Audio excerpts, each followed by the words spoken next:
Apesar do trabalho nas escolas e ações na sociedade, ainda são necessárias mais formas de conscientização para combater o racismo. Por isso, a gente preparou um material especial para despertar uma reflexão na sociedade por mais igualdade, educação e respeito. O racismo se manifesta de diversas formas, seja pela piada engraçada só para quem conta, comparações pejorativas e olhares com julgamentos. O impacto é profundo e o sofrimento intenso, não só para quem é vítima, mas para toda a família.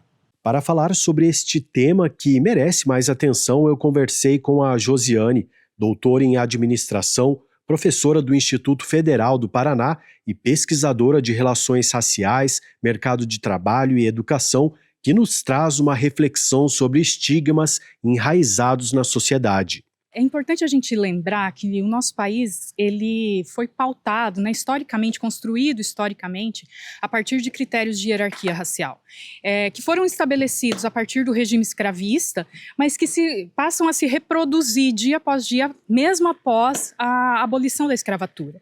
Então, a abolição ela não representou uma liberdade efetiva e não representou o fim da hierarquia racial, né? E é isso que produz os racismos, até hoje na nossa sociedade. Então é importante a gente avaliar isso, pensar sobre isso e entender como se dá essa construção social, prática e discursiva no Brasil.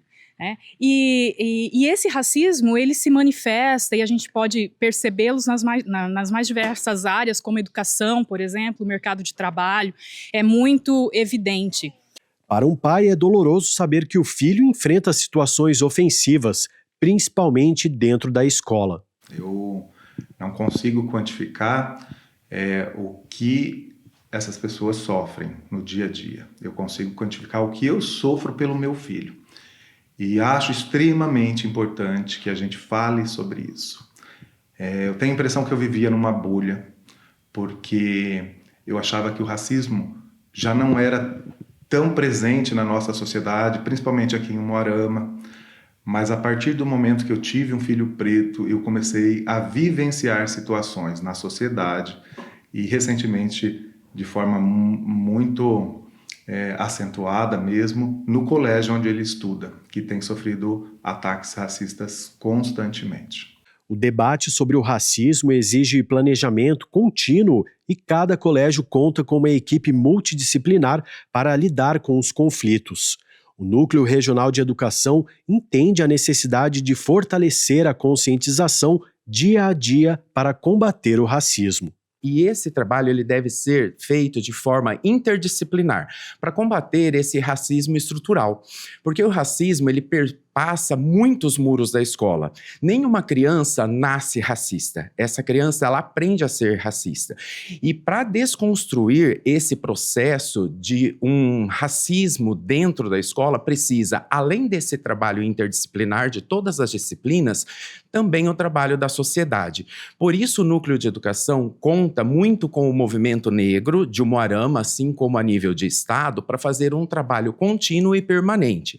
É um trabalho muito difícil, por quê? Porque envolve muitas questões externas à escola também, que refletem dentro do processo educacional.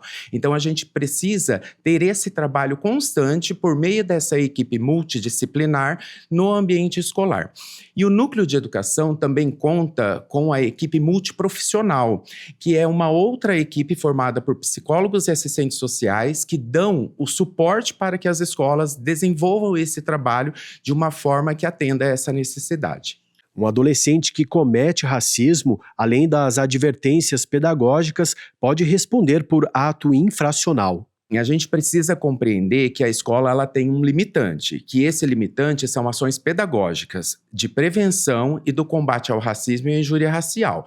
Lembrando que o racismo e a injúria racial é um crime para adultos e ato infracional para crianças e adolescentes. Então é feito todo o encaminhamento, os pais fazem o boletim de ocorrência, a polícia, o Ministério Público acompanham esses casos para punir fora do ambiente escolar. E dentro do ambiente escolar é feito todo um trabalho pedagógico, orientativo e contínuo para que se diminua esse ato infracional. Josiane destaca o poder da educação, mas defende mudanças no sentido de ações transformadoras, antirracistas e antidiscriminatórias. Que a Lei 10.639, de 2003, que obriga, né, as escolas, torna obrigatório o ensino de história e cultura africana e afro-brasileira nas escolas, completou 23 anos no início de 2026, essa lei ainda não está completamente implementada nas nossas escolas. Muitas ações ficam restritas apenas a novembro, quando nós temos o Dia da Consciência Negra. Então, cabe aos professores e professoras e profissionais da educação pensarem também, né, que tipo de educação está sendo promovida, quais são as minhas práticas, o que é que eu tenho levado para a sala de aula, como é que esse currículo está sendo construído, e pensar representação e representatividade negra nas nossas salas de aula, desde a educação infantil até o ensino superior e pós-graduação. Valdir espera mais ações práticas além das datas comemorativas. Momentos de acolhimento, mais educação e respeito dentro e fora da sala de aula. A gente não pode repassar esse conhecimento empírico de achar que tal palavra não ofende ou de que tal piadinha é só uma piadinha. A gente precisa buscar informação e mudar a postura em relação ao tema. Conversar com nossos filhos, conversar com o nosso vizinho, falar, olha, avisar, isso que você falou não é legal. Não basta ser...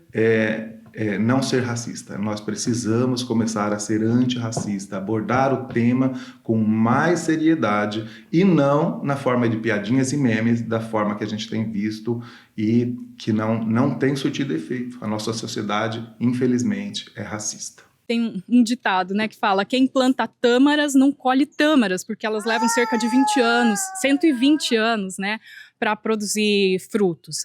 Então, eu não sei se eu vou ver uma sociedade livre de racismo, mas eu tenho feito a minha parte para que isso possa acontecer.